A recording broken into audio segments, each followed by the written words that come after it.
चलो बाइक लेके आ जाइए, आ गया हूँ। हाँ हाँ सर थोड़ा सा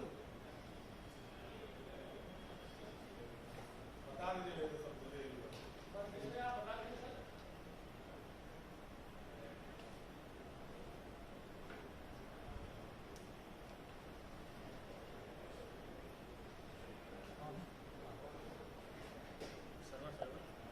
बाउंड बाउंड बता दीजिए।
की इस प्रेस वार्ता में हम अपने सभी प्रेस एवं इलेक्ट्रॉनिक मीडिया के प्रतिनिधियों का स्वागत और अभिनंदन करते हैं। आज की कैबिनेट में कुल 27 प्रस्तावों को स्वीकार किया गया। संक्षेप में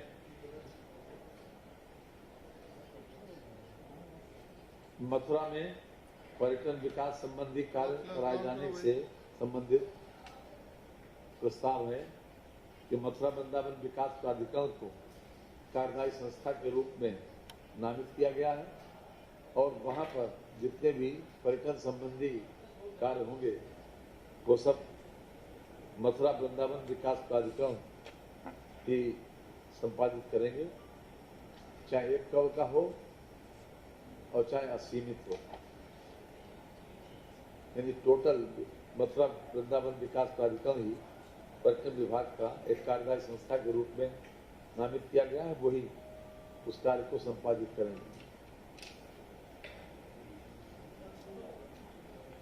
पर्यटन विकास सहभागिता योजना की नीति निर्धारण के संबंध में एक प्रस्ताव आज कैबिनेट से मंजूर हुआ है। इसमें विशेष रूप से जो हमारी पर्यटन स्थल है उनके लिए खास तौर से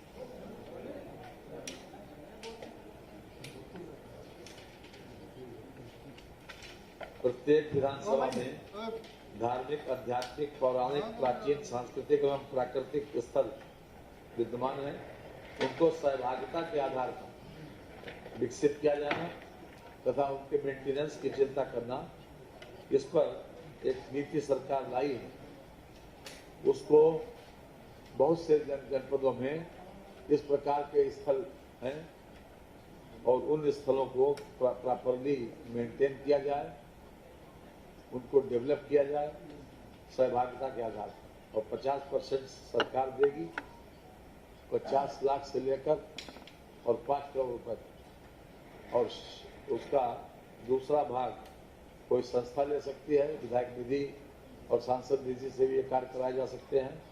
इस प्रकार की नीति आज एक कैबिनेट से मंजूर हुई है कि सहभागिता के आधार पर ऐसे स्थलों को चयन करके उनकी स्ट्रेंथनिंग हो, उनको प्रॉपरली देखने योग्य, खासतौर से कोई खड्डा वगैरह पड़ा हुआ हो तो भी उसको इस प्रकार से हम डेवलप कर सकें ताकि वो उसके आधार पर हम पर्यटकों को आकर्षित कर सकें।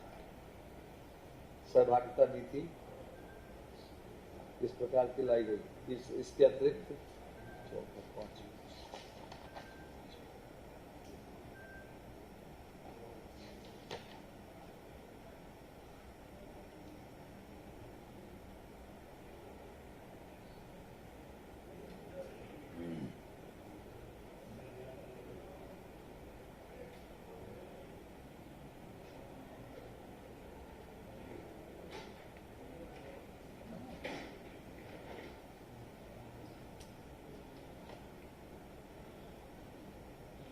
उत्तर प्रदेश औद्योगिक निवेश एवं रोजगार प्रोत्साहन नीति 2017 के क्रियान्वयन संबंधी नियमावली के अंतर्गत प्रदेश में मेगा परियोजनाओं की स्थापना को प्रोत्साहन देने के उद्देश्य से दी जाने वाली विशेष सुविधाओं एवं रियायतों के विषय में ये प्रस्ताव आज कैबिनेट से मंजूर किया गया है।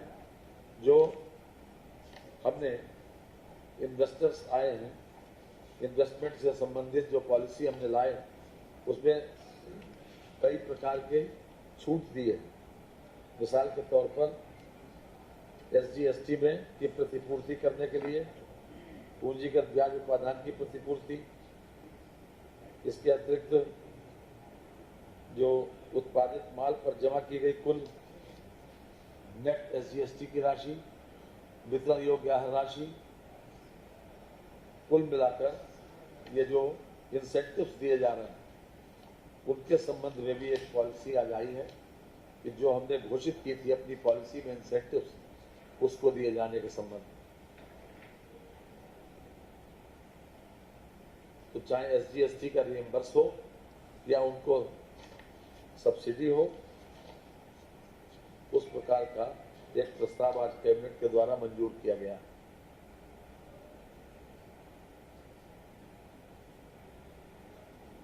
जो लेटर ऑफ कंफर्ट में हमने सुविधाएं दी थी लेटर ऑफ कंफर्ट के अनुसार कंपनी को परियोजना निम्नलिखित सुविधाएं अनुमोदित की गई थी। ये 323.41 करोड़ रुपए का है। 1.5 मिलियन टन प्रतिवर्ष क्षमता के साथ सीमेंट ग्राइंडिंग इकाई की स्थापना, 0.5 मिलियन टन प्रतिवर्ष क्षमता के साथ सीमेंट ग्राइंडिंग इकाई की स्थापना। इसमें जमा किए गए नेट एसजीएसटी की 70% प्रतिपूर्ति, स्टाम्प शुल्क की 75% प्रतिपूर्ति, कर्मचारी भविष्य निधि ईपीएफ की प्रतिपूर्ति, पूंजीगत ब्याज उपादान की प्रतिपूर्ति, अवस्थापना ब्याज उपादान की प्रतिपूर्ति और स्वयं उपयोगार्थ कैप्टिव पावर की विद्युत शुल्क में छूट। ये कुल मिलाकर जो हमने पॉलिसी फ्लोट की थी उसी के संदर्भ में है ये कि विभिन्न प्रकार से जो इंडस्ट्रीज को, जो प्रदेश में इंडस्ट्रियलाइजेशन का माहौल बनाते हैं और ख़ास तौर से रोजगार के ज़्यादा से ज़्यादा अवसर जिसमें सृजित होते हैं, तो उसमें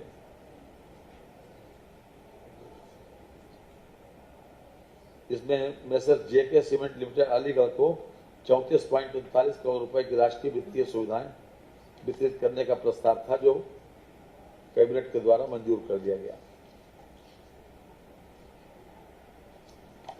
नेक्स्ट 11वां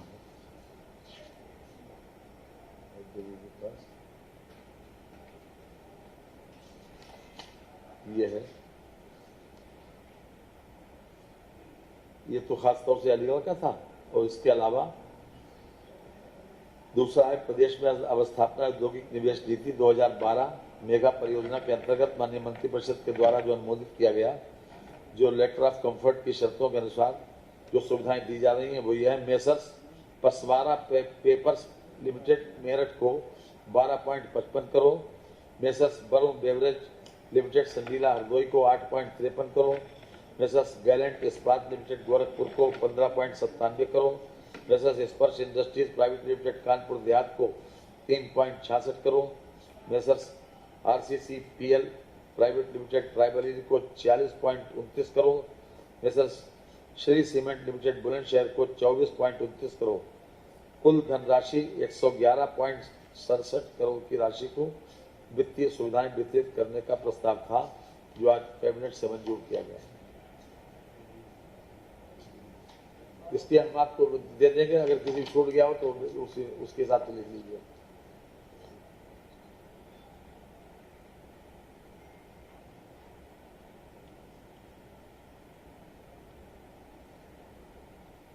ये राष्ट्रीय राजमार्ग प्राधिकरण द्वारा प्रस्तावित NH31 गाजीपुर से बलिया माझीघाट ग्रीनफील्ड परियोजना में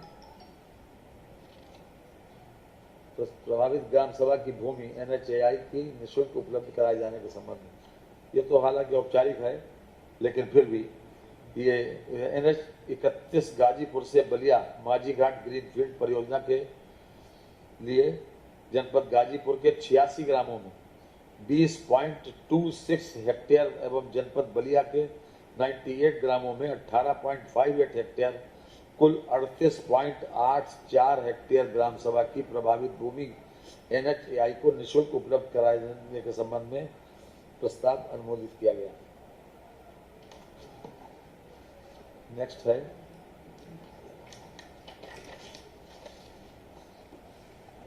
हाँ जी, 3 प्रस्ताव जो कृषि विभाग के हैं, नहीं 2 कृषि के हैं, 1 खाद्य के, कि दलहन और तिलहन को बढ़ावा देने के लिए खास तौर से ये प्रस्ताव आया है, उसकी पैदावार को बढ़ावा देने के लिए दलहन और तिलहन।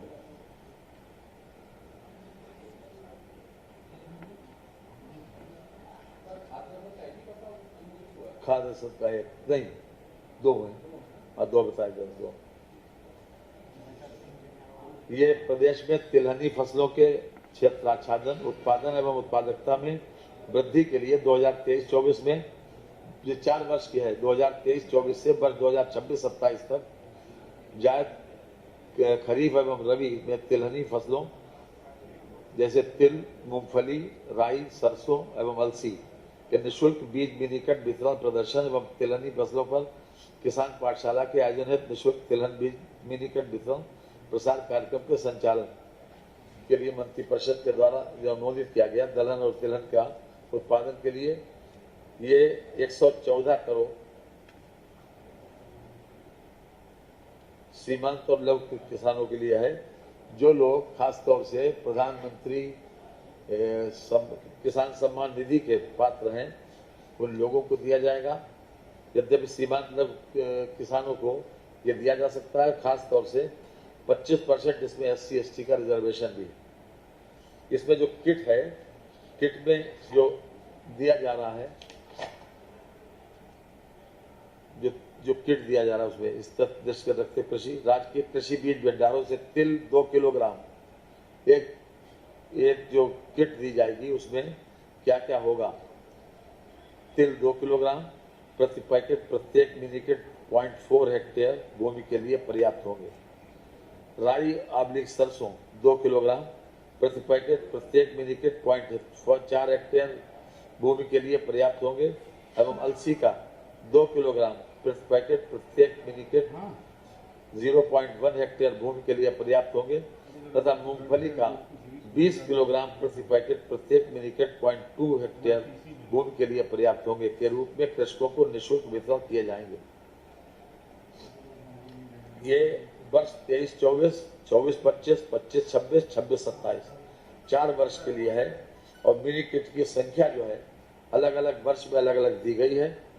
ये वर्ष 23-24 में है 6,66,578, वर्ष 24-25 में है 6,66,578, वर्ष 25-26 में है इतनी, वर्ष 26-27 में भी इतनी, कुल 26,66,312, यानी कि कुल 4 वर्षों में 26,66,312 किट जो है किसानों को वितरित की जाएंगी, सीमांत और लघु किसानों को। ये उत्पादन बढ़ाने के लिए खास तौर से तिलहनी फसलों को ये मंत्रिपरिषद के द्वारा आज अनुमोदित किया गया। इसके अतिरिक्त ये तो था तिलहन का, और इसी आधार के ऊपर दलहन का भी है। दलहन में भी इसी प्रकार से एक प्रस्ताव दलहन का भी किया गया, दलहन को भी प्रमोट करने के लिए।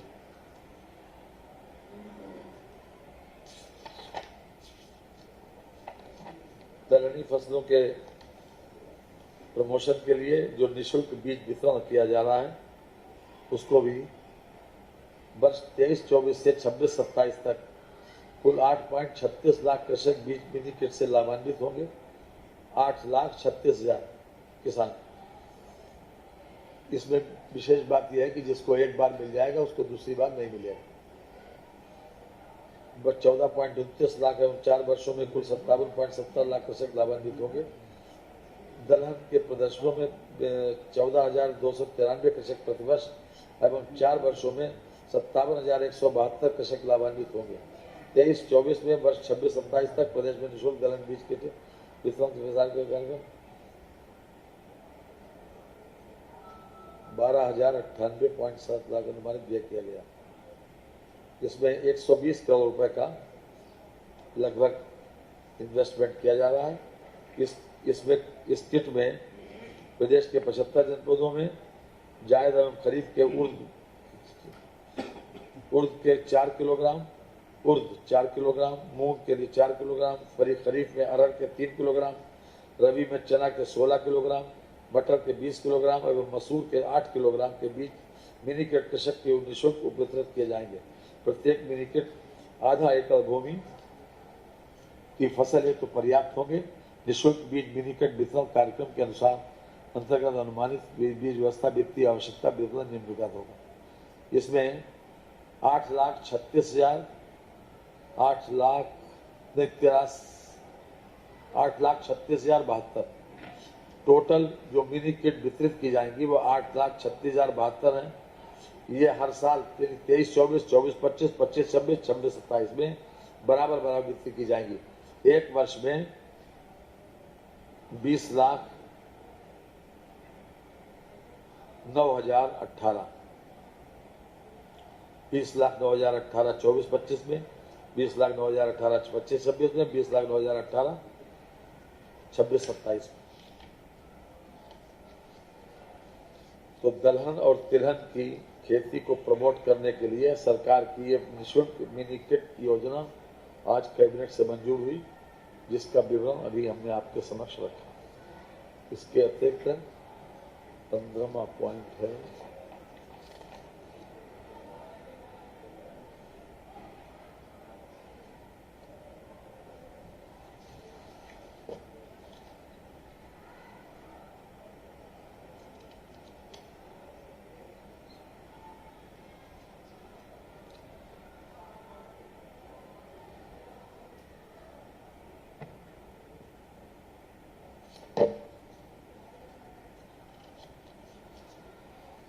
भारत सरकार द्वारा ये 16वां पॉइंट है।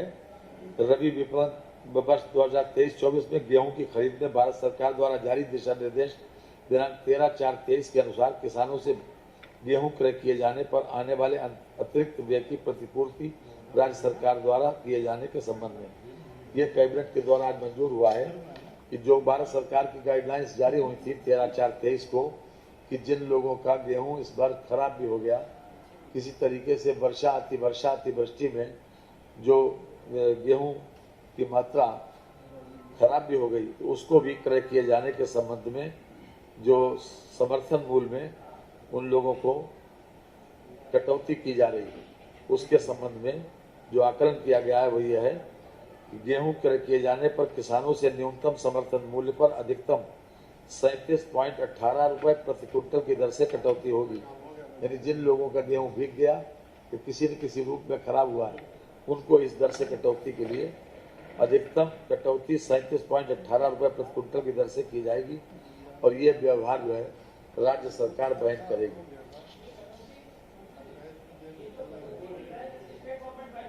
जी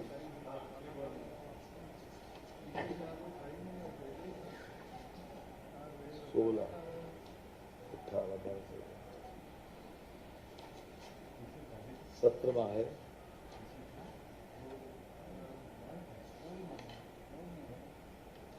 आज जो सेंटर चार्जेस के ऊपर भी कैबिनेट का एक प्रस्ताव आया कि जो अभी तक पीडब्ल्यूडी के रेट्स जो थे और जल निगम के रेट्स, ये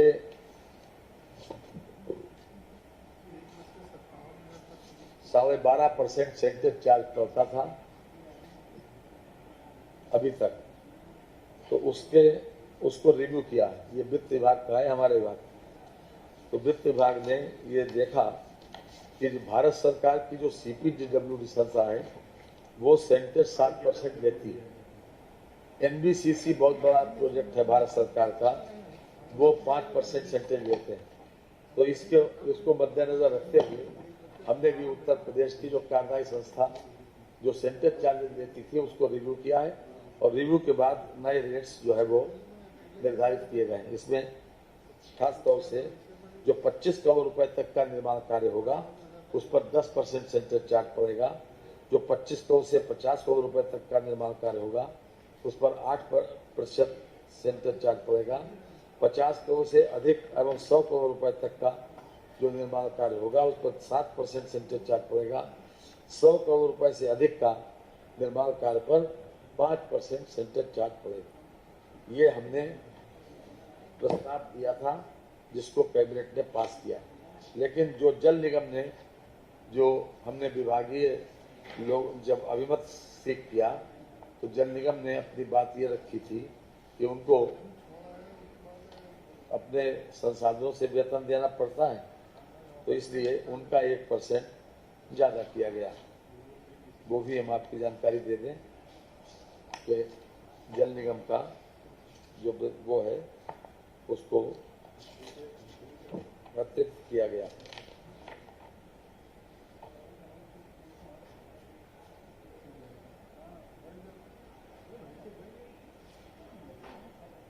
ये हम आपको पूरा टेबल दे रहे हैं ताकि आप इसको आराम से लिख सकते हैं।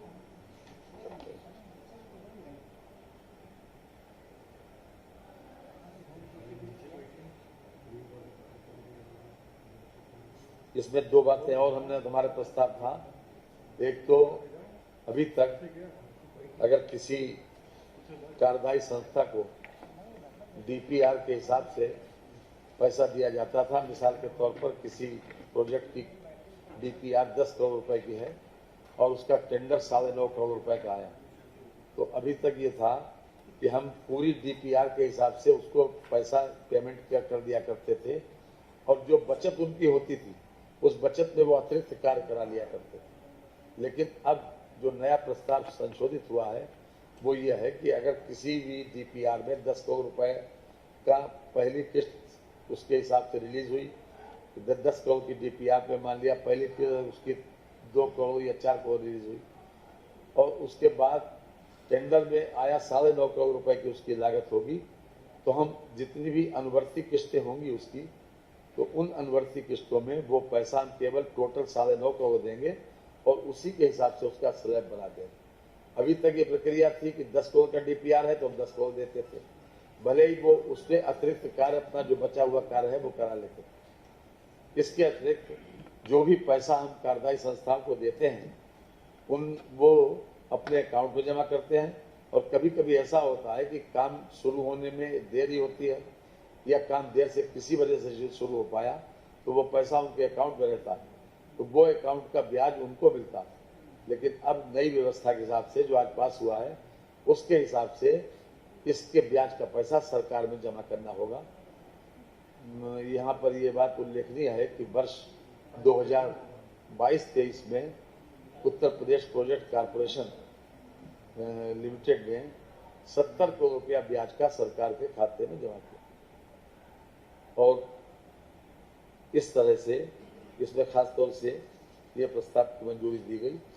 इसके अलावा जो हम पेपर बुक में कहीं एंट्री करते हैं, अगर इंसेंटिव चार्जेस की देते नहीं हैं, अगर पेपर में एंट्री करते हैं तो उसके ऊपर भी हमें 18% जीएसटी देना पड़ता है, तो उसको पेपर एंट्री को भी समाप्त किया गया। तो ये प्रस्ताव आज वित्त विभाग का मंजूर हुआ। ये कंपनी है हमारी जो कम से कम 5500 करोड़ रुपए का अनुमान था जो है ये इसमें लाभ मिलेगा। इसमें जो अभी तक बचत का अनुमान है लगभग 5500 करोड़ रुपए की बचत का अनुमान, हाँ विभाग को, सरकार को। तो मैंने स्लैब उसका बताया था आपको, एक जो अदर देन जल निगम, अदर देन जो जल निगम के द्वारा ग्रामीण जलापूर्ति नमामि गंगे का जो रेट है उसमें 10% से शुरू होता है, इसमें 11% से, इसमें 25 करोड़ रुपए तक की लागत पर जो 25 करोड़ रुपए तक की लागत का कार्य है उसमें 11% पड़ेगा। 25 करोड़ से अधिक 50 करोड़ रुपए तक का काम 9%, 50 करोड़ से अधिक 100 करोड़ रुपए तक का काम 8% और 100 करोड़ रुपए से अधिक 6%।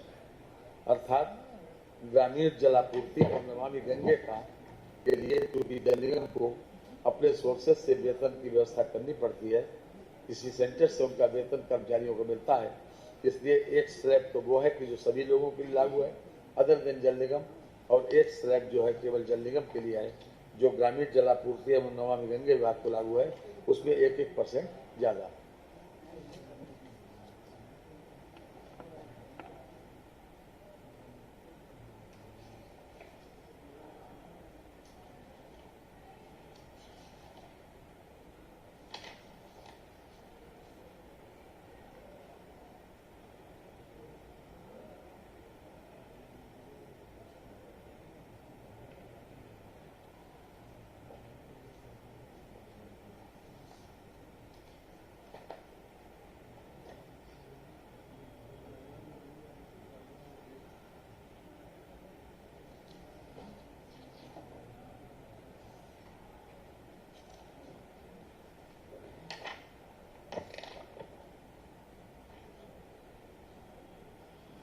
ये एक अशासकीय सहायता प्राप्त संस्कृत माध्यमिक विद्यालयों एवं राजकीय संस्कृत विद्यालयों में शैक्षिक सत्र 2021-22 एवं 22-23 में नियमित चयनित शिक्षक के आने तक जो भी पहले हो नितांत अस्थायी रूप से मानदेय पर नियुक्त शिक्षकों का कार्यकाल शैक्षिक सत्र 2023-24 एवं 23-24-25 तक बढ़ाए जाने, अन्य रिक्त पदों पर मानदेय पर शिक्षकों की नियुक्ति किए जाने एवं अन्य बिंदुओं पर निर्णय किए जाने के संबंध में जो प्रस्ताव आज स्वीकृत हुआ है उसके अनुसार शिक्षकों के कुल रिक्त पद हैं लगभग 1400।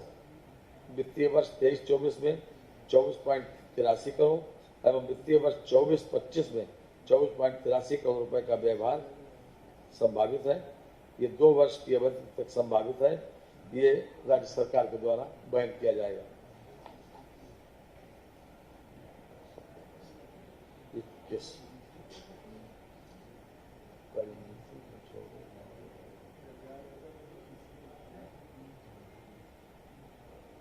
हाँ, एक तो खास तौर से सबसे ज्यादा कोट करने वाला है 24।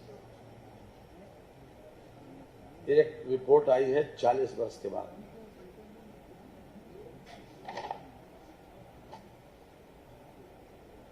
ये मुरादाबाद जिले में दिनांक 13 अगस्त 1980 को प्रातः ईद की नमाज के समय उत्पन्न विघ्न तथा उसके फलस्वरूप घटित अन्य घटनाओं के घटनाक्रम, उनके तथ्य, कारण और उत्तरदायित्व की जांच के संबंध में गठित एक सदस्यीय माननीय जांच आयोग का प्रतिवेदन माननीय मंत्री परिषद के समक्ष प्रस्तुत किया गया।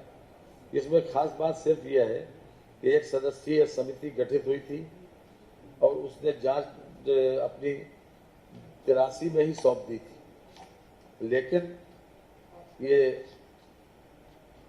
अभी तक टेबल नहीं हो पाई रिपोर्ट। अब रिपोर्ट टेबल हो रही है 40 साल के बाद।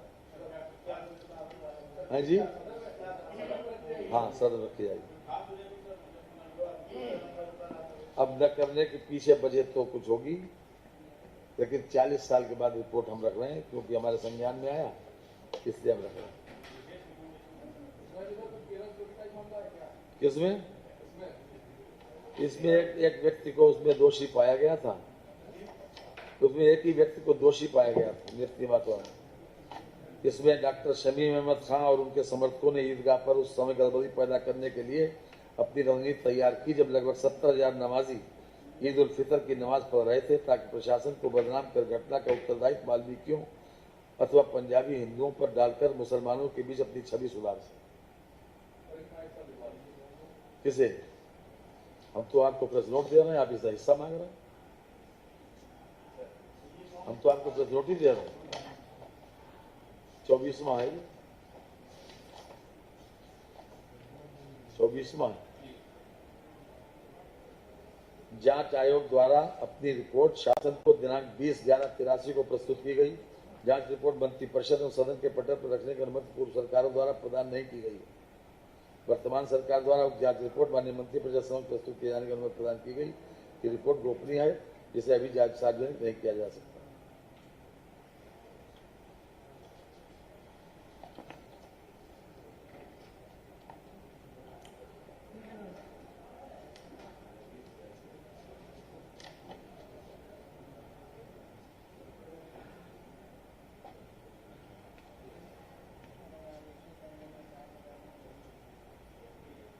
एक बात, एक विशेष रूप से एक विषय और कोट करने वाला है, ये सभी कैमरों का है। सुप्रीम कोर्ट में PIL फाइल हुई थी, पूरे देश में सभी थानों में CCTV लगाए जाए, तो आज मंत्री परिषद ने उसकी मंजूरी दे दी है।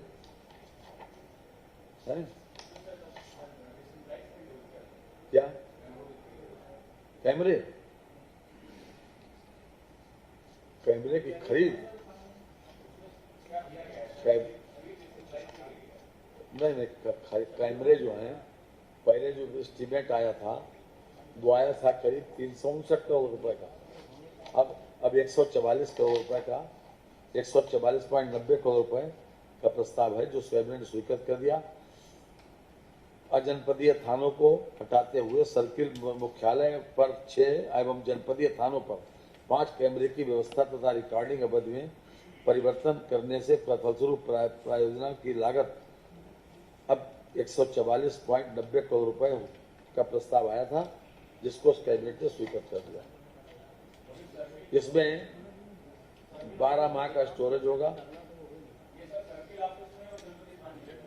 हाँ हाँ, ये अपने आप में, ये भी अपने आप में हालांकि सुप्रीम कोर्ट के आदेश के अनुसार पालन में है। किसकी? नहीं, रिकॉर्डिंग वो जो उसको स्टोर कर सके ना, 12 महीने के स्टोर कर सके। किसका?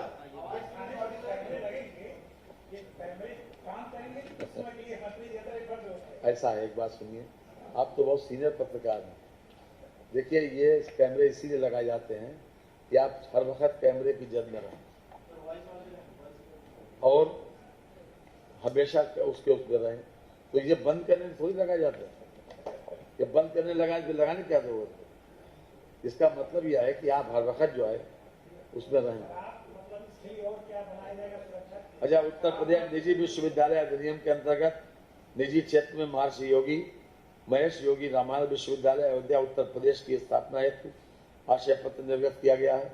इसमें इनकी अर्हताएं पूरी हैं और इन्होंने सारी अर्हताएं पूरी करने के बाद इसका परीक्षण मुख्य सचिव की अध्यक्षता में बनी समिति द्वारा किया जाता है।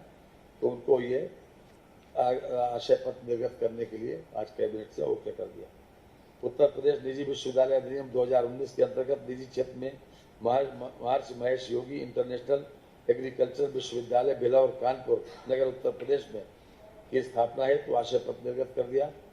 नंबर 3, उत्तर प्रदेश निजी विश्वविद्यालय अधिनियम 2019 के अंतर्गत निजी क्षेत्र में शारदा विश्वविद्यालय आगरा उत्तर प्रदेश की स्थापना हेतु आशय पत्र निर्गत करने का प्रस्ताव पास हो गया।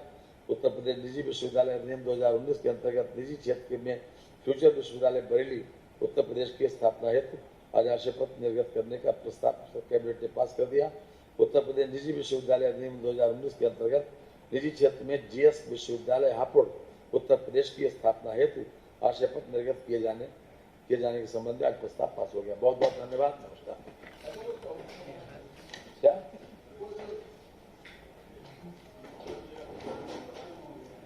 किसकी? सीसीटीवी वाली बता दिया बात 27